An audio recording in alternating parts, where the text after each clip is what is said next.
ఇచ్చింది కూడా పట్నం నరేందర్ రెడ్డి గారు ఎందుకంటే అప్పుడు అందరు ఆ వాగులో నుంచి పోవాలంటే ప్రజలు ఇబ్బంది పడుతున్నారని చెప్పి ఆనాటి ముఖ్యమంత్రి కేసీఆర్ గారిని కోరి అటు దేవాలయ అభివృద్ధికి కూడా పెద్ద ఎత్తున నిధులు మంజూరు చేయించారు. 80 లక్షల రూపాయలు నిధులు మంజూరు చేయించారు. 8 కోట్ల రూపాయలతో బ్రిడ్జి చేయించారు. బంజారా భవన్ ను కూడా 50 లక్షల రూపాయలతో ఇక్కడ నిర్మించడం జరిగింది. మరి ఈ రకంగా ఈ ప్రాంత అభివృద్ధిలో మరి అప్పటి బీఆర్ఎస్ ప్రభుత్వం అప్పటి శాసనసభ్యులు నరేందర్ రెడ్డి గారు మరి లోక్ మసంద్ మహారాజ్ దేవాలయ అభివృద్ధి కోసం ఎంతగానో కృషి చేయడం జరిగింది. ముఖ్యంగా కేసీఆర్ గారి ప్రభుత్వం గిరిజనుల కోసం అనేక కార్యక్రమాలు చేసింది. ఆనాడు ఇచ్చిన మాట ప్రకారంగా తెలంగాణ వస్తే మా లంబాడీలకు మా గిరిజనులకు మేలైతుందని కేసీఆర్ గారు ఏ మాట అయితే చెప్పారో ఆ ప్రకారంగానే 6% ఉన్న రిజర్వేషన్ ను విద్యా ఉద్యోగాల్లో 10% పెంచింది బీఆర్ఎస్ ప్రభుత్వం. దాంతో మా ఎస్టీలు ఎంతో మంది ఇవాళ డాక్టర్లుగా ఇంజనీర్లుగా పెద్ద పెద్ద ఉద్యోగాల్లో ఇవాళ పొందుతున్నారంటే అది తెలంగాణ రావడం వల్ల వారికి జరిగిన లబ్ధి. ముఖ్యంగా కేసీఆర్ గారు 10% రిజర్వేషన్ పెంచడం వల్ల ఎస్టీలకు ఎంతగానో మేలు జరిగింది. అదేవిధంగా మా తండాలో మా రాజ్యం ఉండాలని మరి లంబాడీ హక్కుల పోరాట సమితి దాదాపు 2 దశాబ్దాలు కొట్లాడింది. గత తెలుగుదేశం ప్రభుత్వం గాని గత కాంగ్రెస్ ప్రభుత్వాలు వీళ్ళను పట్టించుకోలేదు. 10 ఏళ్లు రాజశేఖర్ రెడ్డి గారు కిరణ్ కుమార్ రెడ్డి గారు ఎవరు కూడా పట్టించుకోలేదు. కానీ కేసీఆర్ గారు మాట ఇచ్చి 3100 గిరిజన గూడాలను లంబాడి తండాలను గ్రామ పంచాయతీలు చేసిన ఘనత బీఆర్ఎస్ ప్రభుత్వాన్ని కేసీఆర్ గారిది. అదేవిధంగా సంత్ సేవాలాల్ మహారాజ్ జయంతిని అధికారికంగా జరిపి రాష్ట్ర ప్రభుత్వ పండుగగా రాష్ట్ర ప్రభుత్వమే నిధులిచ్చి ఊరూరా వాడవాడ సంత్ సేవాలాల్ మహారాజ్ జయంతిని అధికారికంగా జరిపినటువంటి ప్రభుత్వం మా బీఆర్ఎస్ ప్రభుత్వం. అదేవిధంగా పోడు భూములకు పట్టాలు ఇస్తామని చెప్పి కేసీఆర్ గారు 6 లక్షల ఎకరాల్లో పోడు భూములకు పట్టాలు ఇచ్చారు. దానికి రైతు బంధు ఇచ్చారు, రైతు బీమా ఇచ్చారు. అక్కడ 3 ఫేజ్ కరెంటు సౌకర్యం కూడా కల్పించి మరి లంబాడి సోదరులకు గిరిజన ఆదివాసీ సోదరులకు ఎంతగానో కృషి చేసినటువంటి ప్రభుత్వం మా బీఆర్ఎస్ ప్రభుత్వం. అదేవిధంగా చరిత్రలో ఎప్పుడు లేని విధంగా మార్కెట్ యార్డులలో కూడా ఎస్సీ ఎస్టీ బీసీ మహిళా రిజర్వేషన్ తెచ్చింది కూడా బీఆర్ఎస్ ప్రభుత్వమే. మార్కెట్ కమిటీ చైర్మన్లు గాని డైరెక్టర్లలో కూడా రిజర్వేషన్ తెచ్చిన ప్రభుత్వం బీఆర్ఎస్ ప్రభుత్వం. వైన్ షాపుల్లో గౌడ్స్ తో పాటు ఎస్సీలకు ఎస్టీలకు కూడా వైన్ షాపుల్లో కూడా రిజర్వేషన్ ఇచ్చిన నాయకుడు కేసీఆర్ గారు. ఈ రకంగా గిరిజనుల అభివృద్ధి కోసం బీఆర్ఎస్ ప్రభుత్వం ఎంతగానో కృషి చేసింది. ఒకప్పుడు తండాల్లో మంచినీళ్లు కావాలంటే చాలా ఇబ్బంది ఉండేది. మిషన్ భగీరథ ద్వారా తండాకు నీళ్లిచ్చి మరి గూడాల్లో తండాల్లో తాగునీటి సమస్యను తీర్చింది కూడా బీఆర్ఎస్ ప్రభుత్వమే. ఈ రకంగా అనేక కార్యక్రమాలు చేశాం. కానీ అదే కాంగ్రెస్ ప్రభుత్వం గుండు సున్నా. ఈ రోజు వరకు మా లంబాడీలకు కనీసం మంత్రి పదవి లేదు. ఈ రోజు వరకు ఏ ఒక్క హామీ ఎస్సీ ఎస్టీలకు ఇచ్చింది కాంగ్రెస్ ప్రభుత్వం నిలుపుకోలేదు. ఎస్సీ ఎస్టీ డిక్లరేషన్ చేసిండ్రు, డిక్లరేషన్ ఘనం, ఆచరణ శూన్యం. ఇవాళ ఈ 2.5 ఏళ్ల కాంగ్రెస్ గవర్నమెంట్ లో ఈ 2.5 years లో ఎస్టీలకు ఎస్టీ కార్పొరేషన్ కు 2730 కోట్లు పెట్టి ఖర్చు పెట్టింది 50 కోట్లు. 2.5 ఏళ్లలో మా ఎస్టీలకు 2730 కోట్లు బడ్జెట్ లో పెట్టి ఖర్చు మాత్రం 50 కోట్లే పెట్టింది. ఈ 50 కోట్లు కూడా జీతాలు, కరెంటు బిల్లు, పెట్రోల్ డీజిల్ బిల్లే. ఒక్క ఎస్టీకి కూడా ఒక్క రూపాయి కూడా 2.5 ఏళ్లలో రేవంత్ రెడ్డి ప్రభుత్వం ఒక్క పైసా కూడా చేయలే. ఒక్క యువకుడికి లోన్ ఇయ్యలే. ఎస్టీ కార్పొరేషన్ ను అది పూర్తిగా మూలకు పడేసింది, తాళమేసింది. 2730 కోట్లు బడ్జెట్ లో పెట్టి 52 కోట్లే ఖర్చు పెట్టిందంటే ఎంత అన్యాయంగా ఎస్టీలను చిన్నచూపు చూస్తుందో ఈ కాంగ్రెస్ ప్రభుత్వం అర్థమవుతుంది. అదే బీఆర్ఎస్ 10% రిజర్వేషన్ ఇచ్చింది ఎస్టీలకు. ఎస్టీ తండాలను గ్రామ పంచాయతీలు చేసింది. మరి సేవాలాల్ జయంతి ఉత్సవాల్ని అధికారికంగా జరిపింది. పోడు పట్టాలు ఇచ్చింది, మార్కెట్ కమిటీలో రిజర్వేషన్లు ఇచ్చింది, వైన్ షాప్ రిజర్వేషన్ ఇచ్చింది, ఎస్టీ కార్పొరేషన్ ద్వారా సీఎం ఎస్టీ ఈఎఫ్ పథకం ద్వారా వందల వేల కోట్ల రూపాయలు ఎస్టీ యువతకు సహకారం అందించింది. కానీ కాంగ్రెస్ 2.5 ఏళ్ల రూపాయి ఇయ్యలే. ఆనాడు తండాకు మేము బీటీ రోడ్లు శాంక్షన్ చేసినాం. కానీ కాంగ్రెస్ ఎస్టీలకు ఏమి కూడా చేయకుండా మోసం చేసింది. డిగ్రీ పాస్ అయితే 50,000, పీజీ పాస్ అయితే 1,00,000, పీహెచ్డీ పాస్ అయితే 2 లక్షలు, ఇంటర్ పాస్ అయితే 25,000, 10వ తరగతి పాస్ అయితే 10,000 ఇస్తామన్నారు. ఒక రకంగా ఇచ్చిందా? ఏమి ఇయ్యలే. ఉల్టా ఫీజు రియంబర్స్మెంట్ ఇయ్యక మా ఎస్సీ ఎస్టీ బీసీల పిల్లల చదువులు ఆగమైపోయినాయి. హైకోర్టు మొట్టికాయలు వేస్తే కూడా ఫీజు రియంబర్స్మెంట్ డబ్బులు ఇస్తలేరు. కేసీఆర్ గారు మా పిల్లలు చదువుకోవాలని ఫీజు రియంబర్స్మెంట్ ఇచ్చిండు. మా గిరిజన ఆడబిడ్డల కోసం మహిళా డిగ్రీ కాలేజీలు కూడా ఆనాడు కేసీఆర్ గారు తెచ్చిండ్రు. మీరు పిల్లల్ని చదువులకు దూరం చేస్తుండ్రు. పిల్లలకు కనీసం ఫీజు రియంబర్స్మెంట్ డబ్బులు ఇవ్వకుండా పిల్లల్ని మోసం చేస్తున్నారు. సంత్ సేవాలాల్ మహారాజ్ కార్పొరేషన్ అని పెట్టిండ్రు. లంబాడి సోదరుల కోసం సంత్ సేవాలాల్ కార్పొరేషన్ పెట్టి 100 కోట్ల రూపాయలు కేటాయించి గుండు సున్నా 1 రూపాయి కూడా ఇయ్యలే. ఆ సేవాలాల్ మహారాజ్ యొక్క గౌరవానికి ప్రతిష్టను దెబ్బతీస్తున్నారు మీరు. సంత్ సేవాలాల్ మహారాజ్ గారి పేరిట కార్పొరేషన్ పెట్టి బడ్జెట్ లో 100 కోట్లు పెట్టి 1 రూపాయి కూడా ఇవ్వకపోతే ఎస్టీల మీద మీ ప్రేమ ఏ పాటిదో అర్థమైతలేదా? మా లంబాడీలను ఏ రకంగా మీరు దగా చేసిండ్రో అర్థమైతలేదా? ఇది మోసం కాదా రేవంత్ రెడ్డి? నీ ఫ్యూచర్ సిటీకి పైసలుంటాయి, అందాల పోటీలకు పైసలుంటాయి, క్యాంప్ ఆఫీస్ కట్టుకోవడానికి పైసలుంటాయి, ఫుట్బాల్ షోకుల కోసం పైసలుంటాయి. మా ఎస్టీ బిడ్డలకి ఇవ్వడానికి 1 రూపాయి ఇయ్యవా? మా ఎస్టీ బిడ్డల మీద ప్రేమ లేదా? మా లంబాడీలను మా గిరిజనులను మోసం చేస్తావా? నీ మనమడు నువ్వు ఫుట్బాల్ ఆడడానికి 100 కోట్లు పెడతావు.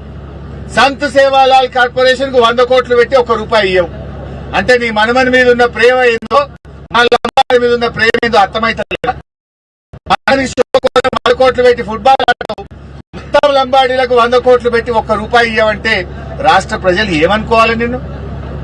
ఇదానికి ఎస్టీల మీద ఉన్న ప్రేమ? అందాల పోటీలకు పైసలు వస్తాయి గాని ఎస్టీ కార్పొరేషన్ కు నిధులు ఇవ్వడానికి నీకు మనసు రాదా? నువ్వు 100 కోట్లతో ఇప్పుడు జూబ్లీహిల్స్ లో క్యాంప్ ఆఫీసు, పక్కన 5 కోట్లతో ఫుట్బాల్ గ్రౌండ్ కట్టుకుంటున్నావే, దానికి పైసలుంటాయి గాని మా ఎస్టీలకు ఇవ్వమంటే దేవా? ఇదా మా ఎస్టీల మీద నీకున్న ప్రేమ? ఇలా అన్ని గమనిస్తున్నారు. మా ఉల్టా ఇదే కొడంగల్లో లగచెర్లలో మా ఎస్టీల భూములు గుంజుకుంటావు. మా ఎస్టీలు భూములు ఇవ్వమంటే దాష్టికానికి పాల్పడి వాళ్ళని 3rd డిగ్రీ ప్రయోగిస్తావు, వాళ్ళని అరెస్ట్ చేస్తావు, జైళ్లలో పెట్టు. మా లంబాడీల ఓటు కావాలని మా గిరిజనుల అభివృద్ధికి పట్టదా? ఇప్పుడు వంగి దండాలు పెట్టావు, ఎస్టీ డిక్లరేషన్ అన్నావు, గద్దె మీద కూర్చోగానే ఎస్టీలను గుండెల మీద దండినవు. మా గిరిజనులను జైళ్లలో పెట్టినావు, లంబాడీలను తీవ్రమైనటువంటి దుర్మార్గానికి పాల్పడ్డావు. ఎస్సీ ఎస్టీలకు నువ్వు ఏం చెప్పినావు? పట్టాలు ఇస్తా అన్నావు, పట్టాలు ఇస్తలేవు కానీ భూములు గుంజుకుంటున్నావు. లగచెర్లలో భూములు లాక్కొని ఎస్టీల ఆత్మగౌరవాన్ని దెబ్బతీసినావు. ఆడబిడ్డల మీద అర్ధరాత్రి హింసించి ఆడబిడ్డల మీద పోలీసుల చేత దాడి చేయించినటువంటి ప్రభుత్వం రేవంత్ రెడ్డి ప్రభుత్వం. ఇంకా ఏందో పెద్దగా మాట్లాడుతా ఉన్నాడు. ఈ చేసిన ఉద్దారకం జాగ్రత్త కేరళకు పోయి నిన్న కేరళలో పోయి ఏమంటుండు? మేము మొత్తం 6 గ్యారెంటీలు అమలు చేసినాం తెలంగాణలో, ఇక కేరళలో కూడా అమలు చేస్తామంటాం. ఏం చేసినావు నాయన? ఎస్సీ ఎస్టీలకు పట్టాలు ఇచ్చినావు, ఎస్సీ ఎస్టీ డిక్లరేషన్ అమలు చేసినావు, రైతు డిక్లరేషన్ అమలు చేసినావా? మహిళలకు మహాలక్ష్మి 2,500 ఇచ్చినవా? అవ్వా తాతలకు 4,000 పెన్షన్ ఇచ్చినవా? రుణమాఫీ పూర్తి చేసినవా? 15,000 రైతు బంధు ఇచ్చినవా? తులం బంగారం ఇచ్చినవా? ఆడపిల్లలకు స్కూటీలు ఇచ్చినవా? జర్నలిస్టులకు అక్రిడేషన్ కార్డు ఇచ్చే తెలివి కూడా అయిపోయాయి నీకు. ఇంకా పోయి కేరళలో పోయి ఎందో మాట్లాడుతుండు. ఇక కూట్ల రాయి తీయనుడట, ఏట్ల రాయి తీయడానికి పోయిండట. తెలంగాణలో ఇచ్చిన హామీలు అమలు చేయలే గాని ఇక ముఖానికి ఇంకేందో పోయి కేరళలో పోయి వచ్చిదాని ఇంగ్లీష్ లో పెద్ద పెద్ద డైలాగులు కొడుతున్నాడు. ఎట్లా ఉందంటే ఇంట్లో ఈగల మోత అంటే అదేంది కేరళ పోయి పల్లకిలు మోస్తున్నాడు. తెలంగాణలో ఏం జరుగుతుంది మనం చూస్తలేమా? తెలంగాణలో నిన్న అదేంది గ్రామ సభలు అయినాయి. గ్రామ సభలల్లా అక్క చెల్లెలు తిరగబడ్డారు నీ అధికారుల మీద, నీ ఎమ్మెల్యేల మీద, నీ మంత్రుల మీద. ఏమైంది 4000 పింఛనని అవ్వ తాతలు గ్రామ సభల్లో నిలదీసిను నిన్ను. ఏమైంది మహాలక్ష్మి పైసలు అని చెప్పి అడుగుతున్నారు. ఫీజు రియంబర్స్మెంట్ పైసలు ఎప్పుడిస్తావని నిలదీస్తున్నారు. నీ 2 లక్షల ఉద్యోగాలు ఏమని అని గల్లా పట్టుకుని నిరుద్యోగ యువత ఇవాళ నిలదీస్తా ఉన్నది. మొన్న అసెంబ్లీలో తేలిపోయింది. ఇచ్చింది 16,000 ఉద్యోగాలే రేవంత్ రెడ్డి, చెప్పింది 2 లక్షలు కానీ ఇచ్చింది 16,000 అని మొన్న అసెంబ్లీలో మేము గట్టిగా నిలదీసి బయటకు తీసినాం లెక్క. 16,000 ఇచ్చిండు, మోసం చేసిండు రేవంత్ రెడ్డి అనే ముచ్చట ఇవాళ నిరుద్యోగ యువతకు అర్థమైపోయింది. ఇప్పుడు ఇంట్లో ఈగల మోతుంటే కేరళ పోయిన పల్లకీలు మోస్తుంది. నీ ఇల్లే చక్కగా లేదు, ఇక్కడ ఇచ్చిన 6 గ్యారెంటీలు అమలే చేయలేదు. ఈయన పోయి కేరళలో ఏమో చేసినామంటుండు. పోదా కొడంగల్కి వస్తావరా? కొడంగల్ ఏ ఊరు కోదామా చెప్పు? 100% రుణమాఫీ అయిన ఊరు ఉందా కొడంగల్లో? ఏ ఊరు రేవంత్ రెడ్డి? నీ కొడంగల్ మాట్లాడుతున్నా, నీ కొడంగల్కెళ్ళే మాట్లాడుతున్నా, ఎక్కడి నుంచో మాట్లాడలేదు. ఏ ఊర్లో పోయినా, ఏ తండాలో పోయినా రుణమాఫీ కాని రైతులు బాధపడతా ఉన్నారు. నీ మాట నమ్మి 2 లక్షల మీద ఉన్న పైసలు కంటే కొత్త అప్పులైనవి తప్ప ఉన్న అప్పు తీరలేదు. రైతులు ఆగమైపోయింది. రైతు బంద్ చేసే ముఖం లేదు. కరోనా వచ్చినా కేసీఆర్ బరాబర్ రైతు బంద్ చేసిండు. నువ్వు 3 సార్లు రైతు బంద్ ఎగ్గొట్టినావు. ఇప్పటికీ ఓసారి 3 ఎకరాలకు ఇచ్చినావు, ఓసారి మొత్తానికే ఎగ్గొట్టినావు, ఒకసారి 1 ఎకరానికే ఇచ్చినావు. రైతు బంద్ ఎగ్గొట్టినావు. పోయిన యాసంగి బోనస్ ఎగ్గొట్టిండు, ఈ యాసంగి బోనస్ కూడా గోవిందనే. ఈయన ఈ ముఖం ఇచ్చే ముఖం కాదు, అందుకే సపోర్ట్ చేస్తలేదు. ఇక ఈ అందానికంటే కేరళలో పోయి నేనేమో ఏం పడగొట్టినావు నువ్వు? ఉన్న రైతు బంధు ఉడగొట్టినావు. ఉన్న కళ్యాణ లక్ష్మికి చక్కగా వస్తలేదు, పిల్ల ఉడితే గాని కళ్యాణ లక్ష్మి చెక్ వస్తలేదు. బతుకమ్మ సీరియల్ బంద్ అయినాయి. కేసీఆర్ కిట్టు పథకం బంద్ అయిపోయింది. బాయికాడ మున్పటి లెక్క కరెంట్ వస్తలేదు. నువ్వు చేసిందేమున్నదా? ఉన్నాయి ఊడగొట్టుడు తప్ప నువ్వు కొత్తగా చేసిందేమన్నా ఉన్నా? అది ఎస్సీ ఎస్టీలకు కనీసం కూడా విడుదల చేయకుండా ఇవాళ మోసం చేస్తా ఉన్నావు. ఇవాళ కేరళ వాళ్ళు నీకంటే తెలివైన వాళ్ళు, రేవంత్ రెడ్డి బాగా చదువుకున్న వాళ్ళు. నువ్వు పోయి చెప్తే నమ్మేవాళ్ళు. కేరళ ప్రజలు అన్ని విషయాలను ఎందుకు గూగుల్ కూడా రా బయటకు. గూగుల్ చెప్పదా? మహాలక్ష్మి ఎగగొట్టిండు, ఈయన 4,000 పింఛన్ ఎగ్గొట్టిండు, రైతు బంధు 3 పంటలకు ఎగ్గొట్టిండు, రుణమాఫీ పావులు చేసి భార్య ఎగ్గొట్టిండు అని గూగుల్ చూపియదా రేవంత్ రెడ్డి? నువ్వు పోయి కేరళలో చెప్తే నిన్ను నమ్ముతారనుకున్నావు. నువ్వు మహారాష్ట్ర పోయినావు, ఆడ కాంగ్రెస్ ఓడిపోయింది. నువ్వు కేరళ పోయినావు, ఆడ కూడా విక్తుంది. నీది ఐరన్ లెగ్గు. నువ్వు చేసిందేమున్నది? నిజంగా 6 గ్యారెంటీలు చేస్తే చెప్పు. ఏడ మాట్లాడడం నేను కొడంగల్లే అడుగుతున్నా. ఏ తండాకు పోదాం, కొడంగల్ ఏ ఊరికి పోదాం చెప్పు. రుణమాఫీ అయిందేమో అడుగుదాంపా. ఏ ఊరికి పోయావు?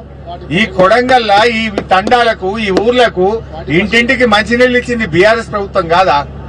దవాఖాన కట్టింది మేం కాదా? ఫైర్ ఇంజన్ తెచ్చింది మేం కాదా? కొడంగల్ కోస్గికి ఎన్ని నిధులు తెచ్చిండు మా నరేందర్ రెడ్డి అప్పుడు? ఎన్నో చెక్ డ్యాములు కూడా కట్టినాం. ఇట్లా అనేక విషయాలు మేము చేస్తా వస్తున్నాం. ఇవాళ నువ్వు చేసిందేం లేదు. పాలమూరు రంగారెడ్డి ప్రాజెక్టు మండబెట్టినావు. పాలమూరు రంగారెడ్డి ప్రాజెక్టు కొద్దిగా పనిచేస్తే నీళ్లు వస్తాయి. వాస్తవానికి పాలమూరు రంగారెడ్డిలో ప్యాకేజ్ 3లో కొద్దిగంత పనుండే. యాక్చువల్ గా చెప్పాలంటే బీఆర్ఎస్ ప్రభుత్వం 2 టీఎంసీలకు టనెల్ తవ్వింది, 2 టీఎంసీలకు మోటార్లు పెట్టింది. బీఆర్ఎస్ ప్రభుత్వం నార్లాపూర్ రిజర్వాయర్ పూర్తి చేసింది, ఏదుల పూర్తి చేసింది, వట్టెం పూర్తి చేసింది, కరివెన పూర్తి చేసింది. కరివెన దాకా 2 టీఎంసీల టనెలు, పంప్ హౌజులు, సబ్ స్టేషన్లు కూడా బీఆర్ఎస్ ప్రభుత్వమే పూర్తి చేసింది. మధ్యలో ఒక దగ్గర బండ్ వచ్చింది, ప్యాకేజ్ 3లో బండ్ వచ్చింది. ఆ ప్యాకేజ్ 3లో 1,83,000 క్యూసెక్కుల మట్టి తీసేది ఉంటే 1,50,000 తీసినాం మేమే. ఇక 30 లక్షల క్యూబిక్ మీటర్ల బండ తీయాలి గంతే. అలా ఉన్నది ఆ థర్డ్ ప్యాకేజీలో 1,83,00,000. ఇందాక రాంగ్ చెప్పినట్టున్నా. ప్యాకేజ్ 3లో 1,83,00,000 క్యూబిక్ మీటర్ల బండ తీయాలి. 1,50,00,000 బీఆర్ఎస్ఏ తీసింది. ఇక 30 లక్షలే మిగిలింది. ఆ 30 లక్షలు తీయడానికి 3 ఏళ్లు పట్టింది రేవంత్ రెడ్డికి. 3 ఏళ్ల పైన నార్లాపూర్ పూర్తయింది, కింద నార్లాపూర్ పూర్తయింది.